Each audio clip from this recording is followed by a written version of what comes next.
So কথাটো হ'ল যে এজন শিল্পীৰ মৃত্যু হ'লে তেওঁৰ পৰিয়ালক আমি কেনেকৈ সংস্থাপন দিম সেই বিষয়ে চৰকাৰে আজিলৈকে কোনো নীতি প্ৰস্তুত কৰা নাই। আৰু ৰাজীৱ ফদিয়াৰ দৰে দুৰ্ভাগ্যজনক ঘটনা আগতেও কিছু শিল্পীৰ হৈছে, আজিও ৰাজীৱ ফদিয়াৰ ডাঙৰীয়াৰ হৈছে, অহাকালিও আন কেইবাজনৰো হ'ব পাৰে। গতিকে এই সম্পৰ্কত চৰকাৰৰ দৃষ্টিভংগী কেনেকুৱা হ'ব তাৰ বিষয়ে আমি আলোচনা কৰিম আৰু সময়ত আমি সকলোৰে লগত আলোচনা কৰি এই বিষয়ে সিদ্ধান্ত ল'ম। সব কথাটো হ'ল যে এজন শিল্পীৰ মৃত্যু হ'লে তেওঁৰ পৰিয়ালক আমি কেনেকৈ সংস্থাপন দিম সেই বিষয়ে চৰকাৰে আজিলৈকে কোনো নীতি প্ৰস্তুত কৰা নাই। আৰু ৰাজীৱ ফদিয়াৰ দৰে দুৰ্ভাগ্যজনক ঘটনা আগতেও কিছু শিল্পীৰ হৈছে, আজিও ৰাজীৱ ফদিয়াৰ ডাঙৰীয়াৰ হৈছে, অহাকালিও আন কেইবাজনৰো হ'ব পাৰে।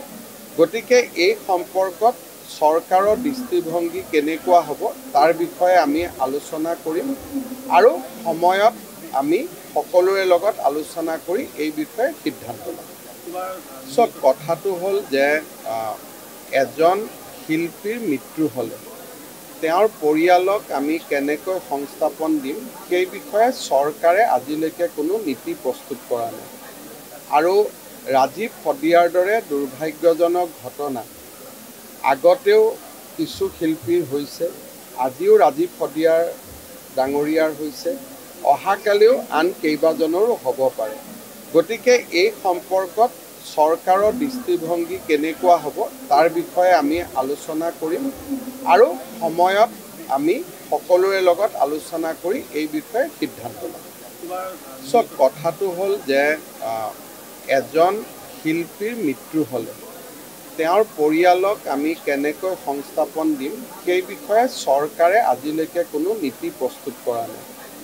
আৰু ৰাজীৱ ফদিয়াৰ দৰে দুৰ্ভাগ্যজনক ঘটনা আগতেও কিছু শিল্পীৰ হৈছে, আজিও ৰাজীৱ ফদিয়াৰ ডাঙৰীয়াৰ হৈছে, অহাকালিও আন কেইবাজনৰো হ'ব পাৰে।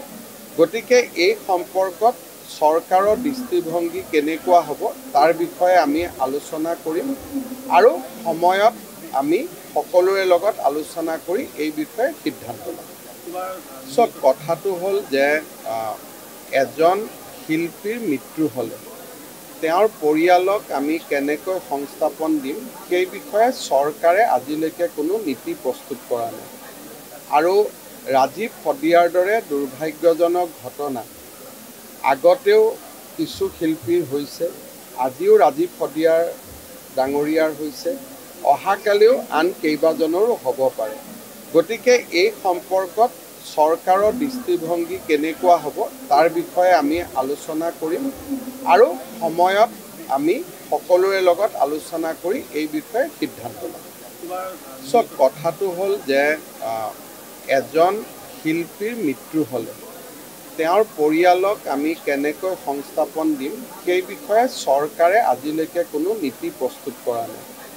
আৰু ৰাজীৱ ফদিয়াৰ দৰে দুৰ্ভাগ্যজনক ঘটনা আগতেও কিছু শিল্পীৰ হৈছে, আজিও ৰাজীৱ ফদিয়াৰ ডাঙৰীয়াৰ হৈছে, অহাকালিও আন কেইবাজনৰো হ'ব পাৰে। গতিকে এই সম্পৰ্কত চৰকাৰৰ দৃষ্টিভংগী কেনেকুৱা হ'ব তাৰ বিষয়ে আমি আলোচনা কৰিম আৰু সময়ত আমি